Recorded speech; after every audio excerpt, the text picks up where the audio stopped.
ओम गंग गणपते नमो नमः। श्रीमद् वाल्मीकि रामायण अरण्यकांड 47वां सर्ग।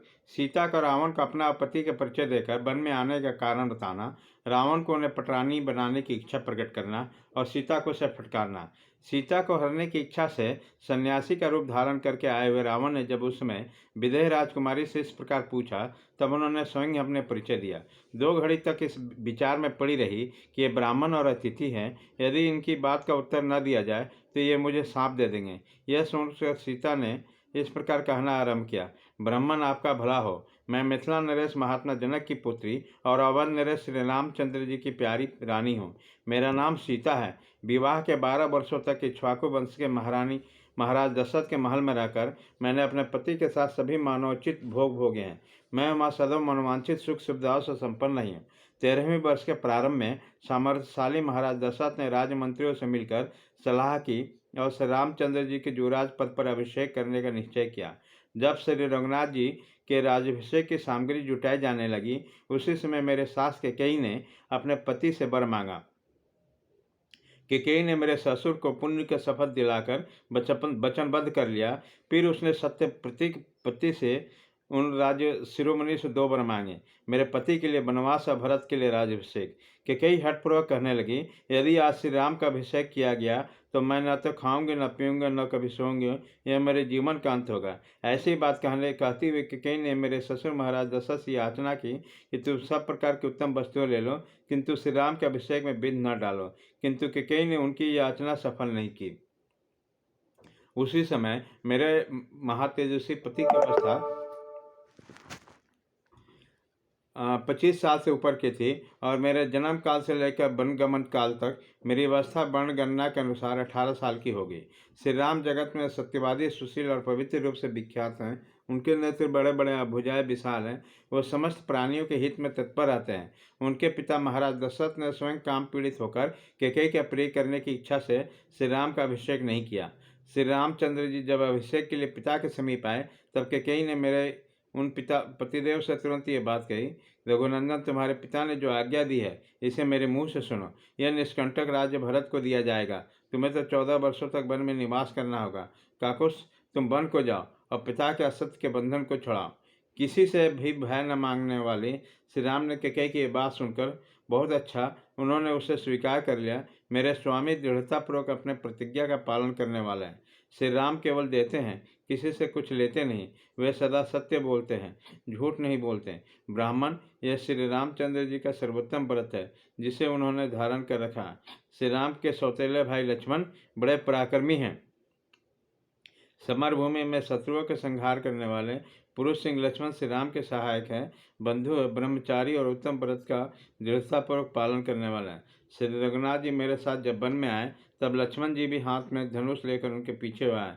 इस प्रकार मेरे और छोटे भाई श्री राम इस दंडक कारण में आए। वे दृढ़ प्रतीक और नित्य निरंतर धर्म में तत्पर रहने वाले हैं और सिर पर जटा धारण किए तपस्वी के भेष में यहाँ रहते हैं। द्विज श्रेष्ठ, इस प्रकार हम तीनों कैकेयी के कारण राज से वंचित होकर इस गंभीर बल में अपने ही बल के भरोसे विचरते हैं। आप यहाँ ठहर सके तो 2 घड़ी विश्राम कीजिए। अभी मेरे स्वामी प्रचुर मात्रा में जंगली फल मूल लेते आएंगे। रूह, गो और जंगली स्वर आदि हिंसक पशुओं का वध करके तपस्वी जनों को भोग में आने के योग्य बहुत सा फल मूल लेकर वह भी आएंगे। उस समय आपका विशेष सत्कार होगा। ब्राह्मण, आप भी अपने नाम, गोत्र और कुल का ठीक ठीक परिचय दीजिए। आप अकेले इस दंडक कारण में किस लिए विचरते हैं?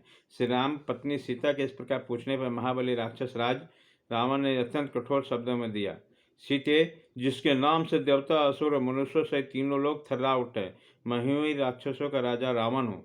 अनिद्य सुंदरी, तुम्हारे अंगों की कांति स्वर्ण के समान है, जिन पर रेशमी साड़ी शोभा पा रही है, जिसे देखकर अब मेरा मन अपनी स्त्रियों को ओर नहीं जाता। मैं इधर उधर बहुत से सुंदर स्त्रियों को हर लाया हूँ, उन सब में तुम मेरी पटरानी बनो। तुम्हारा भला हो। मेरी राजधानी का नाम लंका है। वह महापुरी समुद्र के बीच में एक पर्वत शिखर पर बसी हुई है। समुद्र ने उसे चारों ओर से घेर रखा है।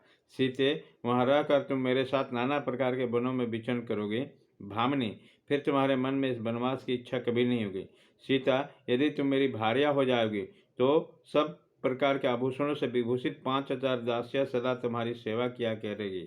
रावण के ऐसा कहने पर निर्दोष अंगों वाली जनक नंदिनी सीता कुपित हो उठी और राक्षस का तिरस्कार करके उसे वो उत्तर देने लगी, मेरे पतिदेव भगवान श्री राम महान पर्वत के समान अविचल हैं, इंद्र के तुल्य पराक्रमी हैं और महासागर के समान प्रसाद है।